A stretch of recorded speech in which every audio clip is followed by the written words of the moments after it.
Малешнет вести. Затнати канализации, излевање на фекална канализација по подрумите и домовите и револт ке жителите на Берово и билансот од вчерашното невреме.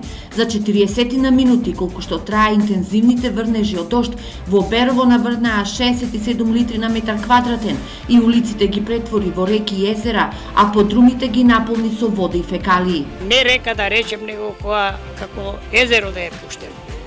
Целата улица беше, поготово оваа улица што е од бензинската Врдославица, тама што ја викаме, па сите куќи беа поплавени.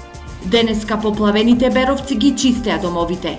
Преку 700 кила имам исцрпано водоводот. Когато заврне се така, ја у них се напани. Ја човеко са пере теписи. Па ново е, гледате ламинатот е. Сепак најкритично било на улицата 8 март, во центарот на Берово. Таа и понатамо останува црна точка на беровската канализација. Водата тука не може да се собира и се вршча по сите подруми по целата мала. Не може да ја прими канализацијата и се враќа во нашите подруми со фекали. Дождот им отвори работи на беровските комуналци кои до доцна во ноќта интервенирале на десетина локации. Пред се тоа се запишување кај што човечкиот фактор има влијание тука. Значи, апелирам до сите граѓани на општината да внимаваат во канализацијата, да не фрлаат влажни марамици, тврд отпад.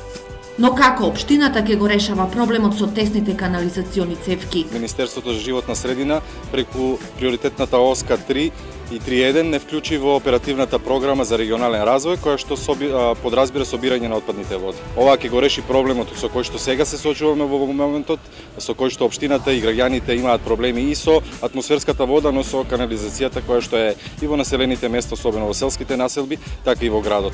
Со овој европски проект преку Министерството за животна средина Берово планира да изгради 100 километри канализација, но тоа ќе се реализира наредната година.